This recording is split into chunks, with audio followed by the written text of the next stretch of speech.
So nowadays there's a lot of great European players in the NBA, and year after year more and more European players come into the league. But back in the 1980s that was very uncommon and there wasn't that many European players.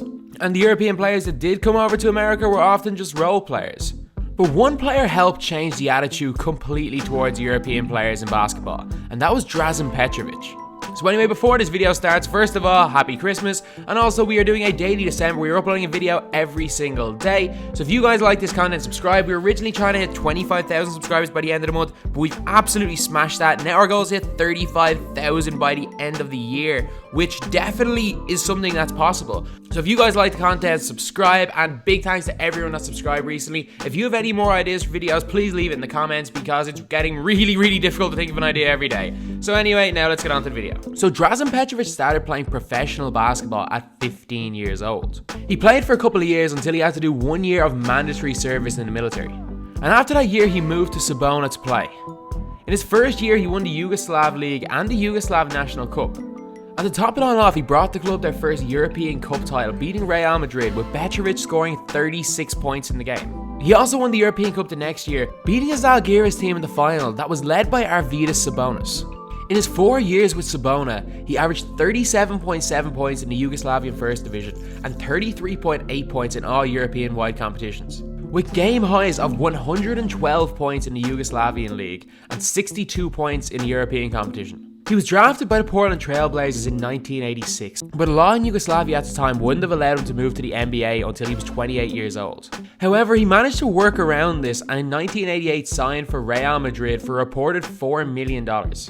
In that season for Real Madrid, he averaged 28.5 points per game, and Real Madrid lost to FC Barcelona in Game 5 of a best-of-5 series to lose the league's championship. But he did help Real Madrid win the Spanish Kings Cup over Barcelona, and he also led the club to victory in the European Cup Winners' Cup. Petrovic scored 62 points in the final of the Cup Winners' Cup that year. At the end of that season, the Portland Trailblazers bought out his contract for $1.5 million, and he joined the Blazers for the 1989-1990 season. The Blazers knew Petrovic was a good shooter, but didn't believe he possessed the quickness to play guard or the foot speed to play defense. For that reason, he played very limited minutes, and in 12.6 minutes a game, averaged 7.6 points, and actually shot nearly 50% from the field and 46% from three. However, the next year, the Portland Trailblazers got Danny Ainge, and Petrovic's game time was cut significantly. During the first 38 games of the season, Petrovic only played in 18, only playing 7 minutes per game, averaging 4.4 points per game, and only shooting 17% from three.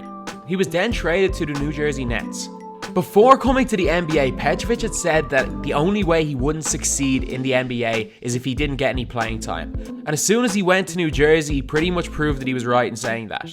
Even though he didn't start any games for the rest of that season, he averaged 12.6 points per game, shooting 50% from the field in only 20 minutes per game. The next season, he was made a starter. And in that season, he averaged 20.6 points per game, shooting over 50% from the field and 44% from three. And in the 1992 Olympics, led the Croatian team to the Olympic final. And even though they did lose to the Dream Team, they were actually leading in the second quarter, but the Dream Team just had too much for the Croatian team. But Petrovic led all scorers in that game with 24 points.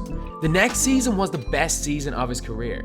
He averaged 22.3 points per game, shot 45% from three, and 52% from the field, which is incredible for a guard. Petrovic made the All-NBA third team and was the 11th top scorer in the league. But of the 13 top scorers in the NBA that season, he was the only one who wasn't an All-Star. Petrovic's career trajectory was seeming to go up and up. But at the end of that season, he actually considered leaving the NBA due to the lack of recognition from the league and the fact that the Nets hadn't even extended his contract, even after a borderline All-Star year. It was rumored that he verbally agreed terms with Greek team Panathinaikos, but again, nothing's been confirmed. However, on the 7th of June 1993, disaster struck. Petrovic was a passenger in a car that was cut off by a truck on the Autobahn in Germany. The truck was trying to avoid a collision in its own lane and eventually blocked all the lanes on the road. Visibility was poor, and seconds later a car carrying a sleeping Petrovic in the back crashed into the truck. Petrovic wasn't wearing a seatbelt and this crash killed him. So arguably the greatest European player of all time and arguably the greatest shooter of all time passed away at 28 years old, just coming into his prime. A lot of you guys might be saying that I'm just overhyping Drazen Petrovic like I do with a lot of European prospects. But Reggie Miller, one of the greatest three-point shooters of all time and currently second on the list in three-pointers made, believes that Drazen Petrovic was the best shooter he ever played against, and arguably the greatest shooter of all time. Petrovic was a player ahead of his time and shot extremely well from three-point line. Back in the early 90s, he probably was the greatest shooter in the NBA. Do I think if he played right now, would he be the best shooter ever? I don't think that's the case, and I think to argue that anyone except Steph Curry is the greatest shooter of all time is just ridiculous. Because the one thing that is improving as the years go on is three-point shooting. I've heard people try to argue that shooters in the 90s were better, but there's a reason why the NBA brought in the three-point line in the mid-90s, and there's also a reason why they're talking about bringing the three-point line out right now. Shooters are just getting too good. A lot of people try to argue that if Petrovic was in today's era, he'd be probably one of the best players in the world and the best shooter in the NBA, and that's more than likely not the case. But if the attitude towards European players was the same back then as it is now, Petrovic could have been a multiple time All-Star. The Portland Trailblazers were championship contenders in the early 90s, and the crazy thing is that they had one of the best players in the world sitting at the end of their bench. Imagine if that Portland team had used Drazen Petrovic as a sixth man, or even started him with Terry Porter and Clyde Drexler. Could that team have given MJ's Bulls a run for their money? Honestly, they could have definitely given them a better game than they actually did in the finals. And if you add a prime Arvydas Sabonis to that team, that Portland Trailblazers team would probably have had at least one NBA championship. So anyway, that's the video. Drazen Petrovic was one of the most underappreciated NBA players in his time. And it's only when looking back on his career, seeing how the game has changed, and also seeing how European players have been integrated into the NBA, that we can really appreciate how good a player Drazen Petrovic was, and also how good a career he might have had that tragic incident in Germany not happened. So anyway, that's the video. Thanks for watching. Please like, comment, and subscribe.